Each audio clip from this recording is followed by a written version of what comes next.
Please be seated.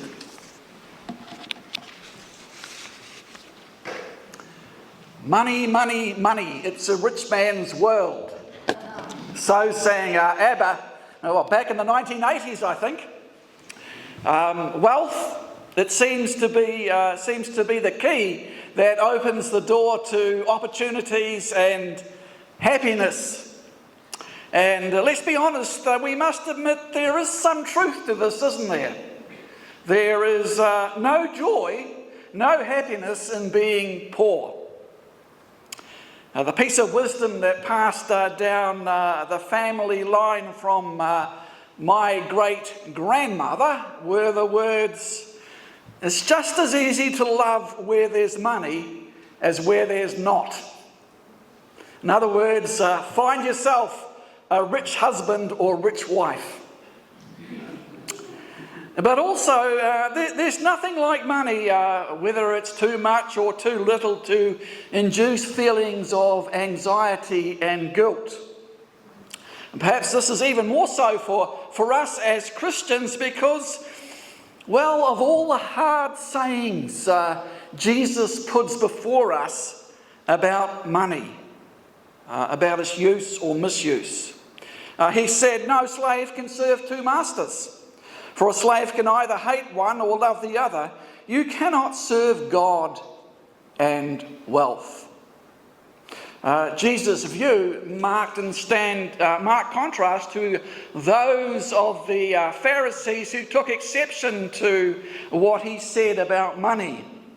The Pharisees, we are told the Pharisees who were lovers of money heard all of this and they ridiculed him. In other words, they scoffed at Jesus. They were not going to take his words seriously. They saw no conflict between religious piety and being rich. For they had a theology in which God and money could be comfortably joined together. They emphasised those parts of the Hebrew scriptures that supported this. Obey God and you will be blessed in war, in the marketplace, in the field, and at home. Godliness is in league with riches, and prosperity is a sign that you're on God's side. It's a sign that God is favouring you. Now, if one takes this view to the extreme, then it's logical to assume that the poor are being punished by God. But such a view is a distortion of what the Old Testament teaches, which also includes the command that the poor and the needy are to be looked after. And it's in this context that Jesus tells the story of the rich man and Lazarus. The story was probably well known at the time. Indeed, some scholars think it was originally an Egyptian tale. In this tale, an onlooker is watching two funerals that are happening at the same time, one of a rich man and one of a poor man. He couldn't help but notice the contrast between the rather sumptuous funeral of the rich man compared to the meagre funeral of the poor man. And his conclusion was, well, in death as in life, the rich fare much better. But the story goes on to show the scene in the afterlife. Here the situation is reversed. The poor man is dressed in the rich man's fine apparel and the rich man is in want.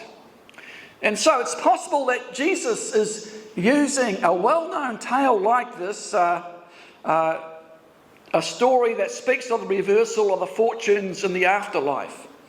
In its original meaning, the story is that in death there is a reversal of fortunes.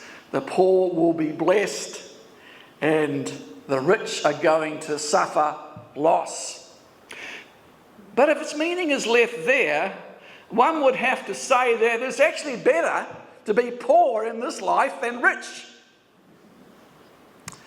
But Jesus gives this parable a twist.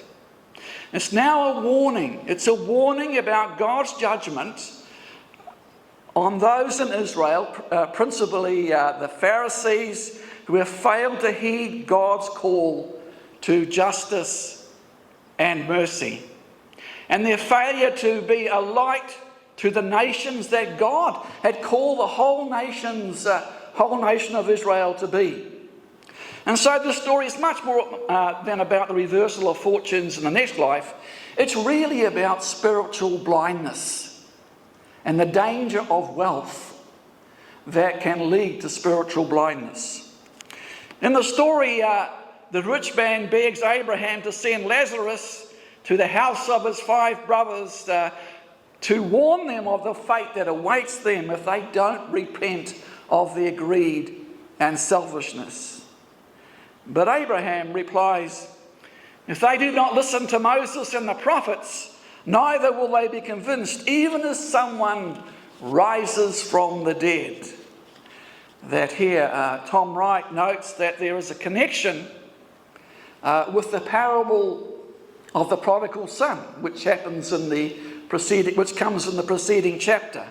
We can compare these words with the ending words of the parable of the prodigal son, which says, for this your brother was dead and is alive. He was lost and is found. The older brother can be compared to the rich man. They both want to keep the prodigal younger brother or the poor neighbour out of sight and out of mind. Jesus is putting into practice in the present world what was widely believed would happen in the future. These Pharisees, lovers of money, were behaving towards the people that Jesus was welcoming exactly like the rich man was towards Lazarus. And Jesus was urging them to change their minds while they still had time. If they don't change their minds, they're going to come under judgment. The point that Jesus is making is that the Old Testament, that is the law and the prophets, the scriptures that these Pharisees lived and breathed, is full of warnings about the misuse of wealth and of injustice towards the poor, and the judgment that will come upon those who bask in their wealth and who have no concern for the poor. Don't we see this in our Old Testament lesson? Alas for those who lie on beds of ivory and lounge on their couches and eat lambs from the flock and calves from the stall, who sing idle songs to the sound of the harp. And on it goes. It ends by saying that they will be the first to go into exile. Jesus makes the point that if these people will not listen to their own scriptures, they will not listen even if someone were to come back from the dead. It's a veiled reference, isn't it, to Jesus' resurrection. And think about it. When Jesus rose from the dead, did these Pharisees who had him nailed to the cross believe? No. Most of them didn't. Some did.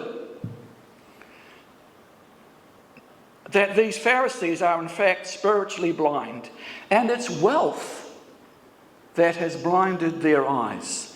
This is why we find in the gospel that Jesus spoke more about money and wealth than any other topic except the kingdom of God, because he knew of its power. Jesus knew of money's power to blind people to the truth. One of the mistakes that we can fall into is thinking that money is just a neutral medium of exchange. You can use it for good, you can use it for power. But that's not the way that Jesus talked about it. He sees it as possessing a power at times that becomes demonic in the hold that it has over people. Richard Foster compares money to a rival god. That money has all the features that one could want from any god. Money has the power to win our hearts. It gives us a false sense of security. It can induce guilt. He writes about two psychologists who got married, and they vowed and they declared that when they brought their children up, they would be open and honest in all their dealings, except for one issue: money. There they would disappear into the bedroom to discuss money out of earshot. And it's well known that money, principally the lack of it, that causes most of the arguments in a marriage. It's true, isn't it? No money, whether we have too much or too little, can certainly bring about a lot of misery. Think about the news every night. At its heart, it seems to be all about a lack of money, doesn't it? A lack of money for health, a lack of money for this, a lack of money for that, the government's not doing enough. All about money. And it very quickly becomes a rival to God. And of course, to worship it is a form of idolatry. And one of the great dangers of any form of idolatry is that it blinds us to the truth. The Pharisees, we are told, who were lovers of money, heard all of this, and they ridiculed him. That their wealth blinded them to what Jesus was saying. Amazingly, they were also blind to the very scriptures they so revered. They couldn't hear what the Spirit was saying through God's word to them. That here we're faced with a solemn warning that a wrong attitude to wealth can blind us to the gospel. Or perhaps we should be a little bit more nuanced with that and say it can blind us to some aspects of the gospel. We don't see the fullness of the challenge that the gospel puts before us. A warning that Jesus expressed in a slightly different way elsewhere. They may indeed look but not perceive. They may indeed listen but not understand, so that they may turn again and be forgiven. This is also why I think Jesus said in the Beatitudes, "Blessed are the poor." It's not the poor are any better than the rich. It's that they see themselves as they really are. They can't hide behind the false facade of wealth. Now, this is why it's so difficult to preach the gospel in a relatively wealthy society such as New Zealand. And it is difficult because, by and large, not everyone, people have it pretty good, don't they? And it blinds them to the truth of the gospel, sadly. And so powerful is the delusion of wealth. Sadly, some Christians today have fallen for the same trap as these Pharisees. Have you heard of the prosperity gospel? You know? Give generously and God will bless you and you will become a millionaire. That's the gospel of some in North America, even here in New Zealand. That's not what Jesus is saying here, is it? Far from it. Such a view has fallen for the oversimplistic message that wealth is a sign of God's blessing and poverty a sign of sin in your life or of God's disfavour. If you're poor, you're doing something wrong. But that's not true. Remember, these Pharisees, they were the pious ones of the day. Now, their problem was that they had compromised their faith with their wealth. They neglected the Lazaruses of this world. This poor man didn't ask for much, just for the crumbs under the rich man's table. But the rich man did nothing. We're not told why. Perhaps he thought Lazarus was getting what he deserved. Perhaps he was so absorbed in his wealth that it sort of put blinkers on him. He didn't even notice that Lazarus was there. Paul also warns us about the dangers of wealth. For the love of money is the root of all kinds of evil, and in their eagerness to be rich, some have wandered away from the faith and pierced themselves with many pains. Note there it says the love of money. Money itself, while not a neutral medium of exchange, is not the real problem. It's when we fall in love with it. That's when it becomes a problem. The warning for us in this gospel is that we cannot ignore the hard sayings of Jesus about money and about our responsibility towards the poor. It raises the questions such as, where does money rate in my life? How much do I give to the church and organisations for the advancement of the kingdom of God? Tell you people, this is a difficult sermon. No one likes to hear this message. But that's just the way it is. And perhaps what we give, and this is hard, is a real reflection of our commitment. I sense we all get a little uncomfortable when it comes to money and the need to be generous with our giving. I know I do. I know I do. It reminds me of the parish treasurer. Where's Lloyd? Is he here this morning? Who got up in front of the congregation and said, I have some good news and some bad news. The good news is that we have enough money to meet the parish budget.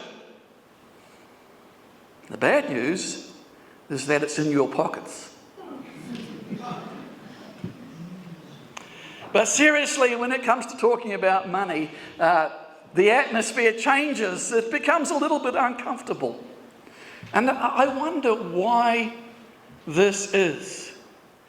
Jesus, you see, he faced the issue head on.